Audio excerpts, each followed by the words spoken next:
That may be the greatest catch I've ever seen in my life.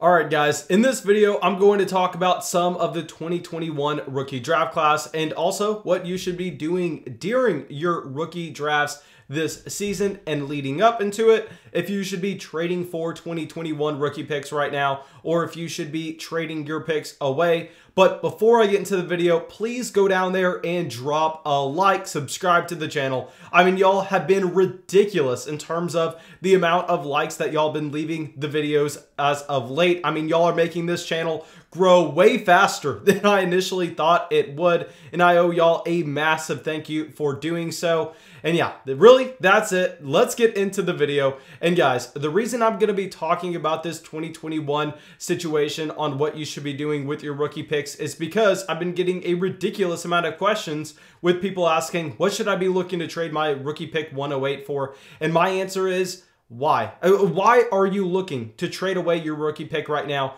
I don't think y'all understand how the Dynasty market usually operates during the offseason. So I understand, guys, we have just gone through 16 weeks of the NFL season. We have just looked at points being scored in our starting lineups week after week after week. We have been having to decide what player is going to get the opportunity, what player is going to make an impact in our lineup. And then that is our entire thought process. I mean, we really have not thought too much on roster construction. We have not thought too much on this upcoming rookie class. But guys, that is the reasoning why y'all are at first wanting to move away from these rookie picks. I want y'all to remember that we always 100% of the time see that these rookie picks, as we go through the offseason, increase in value. Whether it's a first round pick, second round pick, third round pick, I promise you right now, if you trade that pick away, you are going to be trading it at an all-time low, regardless of what we see in terms of players declaring for the NFL draft.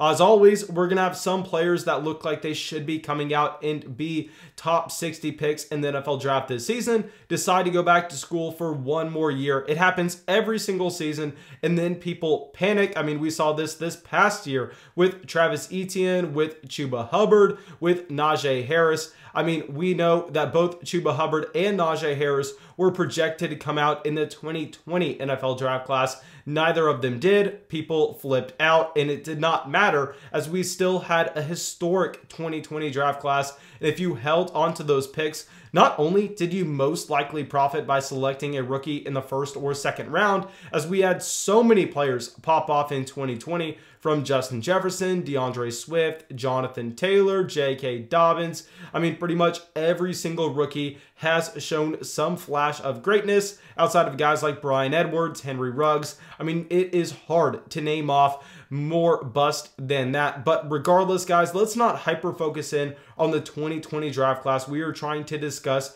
the 2021 class right now, and I'm just trying to paint the picture of the mindset that is going to be shifting throughout the entire offseason. So yes, like I said, we have just been focusing in on 2020 points so far, but as we go through this extremely long offseason, we are going to be making trades continuously. There's not going to be a single break, at least in the flock leagues. I mean, as soon as everyone's paid their dues, everybody's good to start trading yet again. I expect that we are going to see so many people going out there and making moves, and the people that are going to be trading for those rookie picks right now are going to be the people that are going to profit in the long haul. Because let's go through a hypothetical here. Okay, say that you are going to trade for a running back that's going to be at a small discount because of their uncertainty around their job right at this point, because we have not gone through free agency, we have not gone through the NFL draft. So all these veteran running backs are going to be coming at a discount. I mean, players like James Conner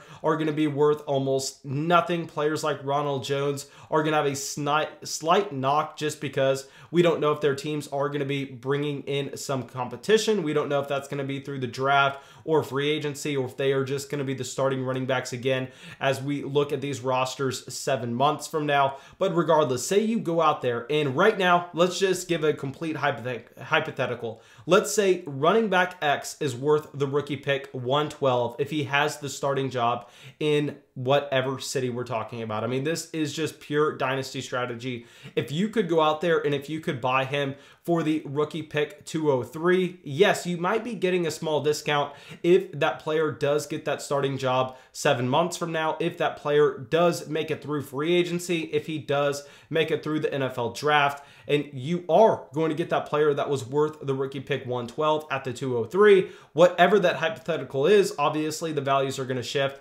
but is that risk worth it? And not only are you taking on that risk, but at the same time, you have a massive opportunity cost of trading that rookie pick away, because we know one thing is, even if that player maintains his job as the starting running back the entire year, you decided not to trade away your early second round pick to go out there and get him.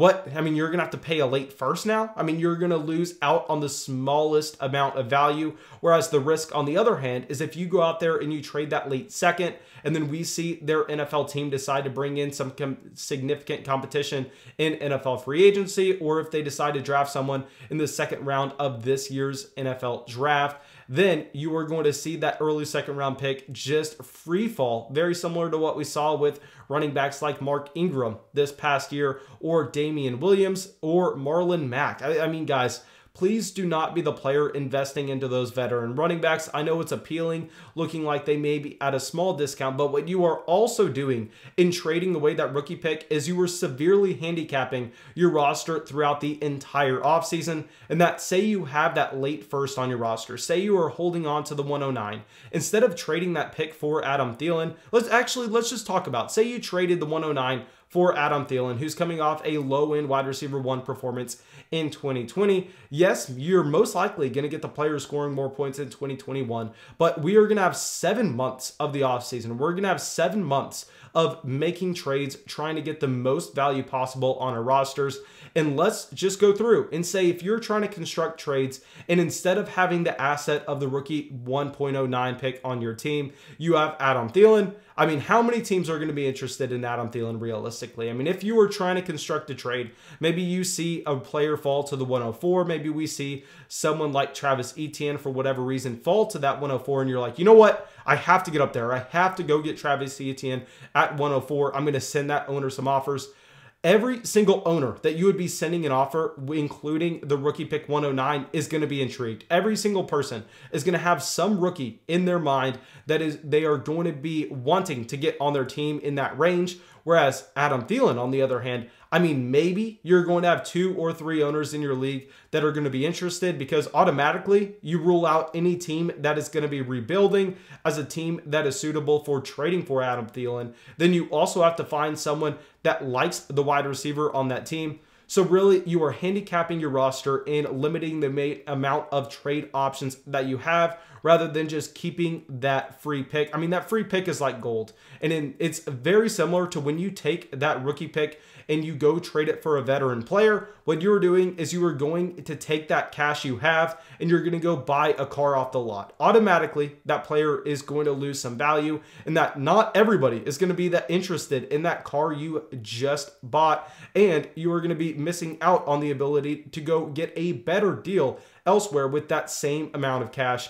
Regardless, I really hope that actually highlighted some of what I was trying to say. Really am trying to advise y'all to either buy these rookie picks right now or hold on to them. I'm completely fine if you want to sell them, just say 5 months from now, just if you do get an offer that makes a ton of sense. But right now is not the time to make that move, because you are really just handicapping your roster throughout the entire offseason in the ability to go out there and reshape it. And yeah, now let's go through and let's do a quick overview of the 2021 rookie class. I think for the videos next week, I am most likely going to go through and give y'all my rankings at every single position. Maybe not tight end, just because it's not that deep and I don't know enough about the tight end class yet to go through and talk about it in depth. But let's go through, just look at wide receivers and running backs and quarterbacks real quick. Let's just go over the key highlight players. Next week, I'll dive deep into it. Okay, so at the top of the quarterback room, we are going to be seeing Trevor Lawrence come out this draft. That is a guarantee. Should be the first overall pick to either the Jacksonville Jaguars or the New York Jets. Then we also have Justin Fields coming in this class. Justin Fields is going to be very similar to some of these other quarterbacks in that he should have rushing equity as he goes to the NFL. We also have Trey Lance. We have Zach Wilson. Not going to talk a little too much about that. Then we go to the running back room. We have Travis Etienne. We have Chuba Hubbard. We have Najee Harris. We go over to wide receivers. Wide receiver is supposed to be the strength of this draft class. Jamar Chase is going to be an elite prospect. We're also going to have Jalen Waddle, Devontae Smith, both coming out of Alabama, Terrace Marshall, and Chris Olive. I mean, there are going to be so many tight ends. So many wide receivers, and the tight end position is going to be highlighted with Kyle Pitts. I'll say real quick, we're not going to be drafting Kyle Pitts in pretty much any league just because I'd much rather take that rookie pick and trade it for TJ Hawkinson or Noah Fant. But yeah, guys, I mean, this rookie class is exciting. Please hold on to your picks. Be patient. Wait for the right deal. Don't go out there searching to trade those picks away. It's the worst thing that you could ever do this time of the season. I know I did not do a great job of breaking down why it was. I tried my best, but you got to do what you got to do, and that is be patient. Hold those picks. If you can, go out there and buy some.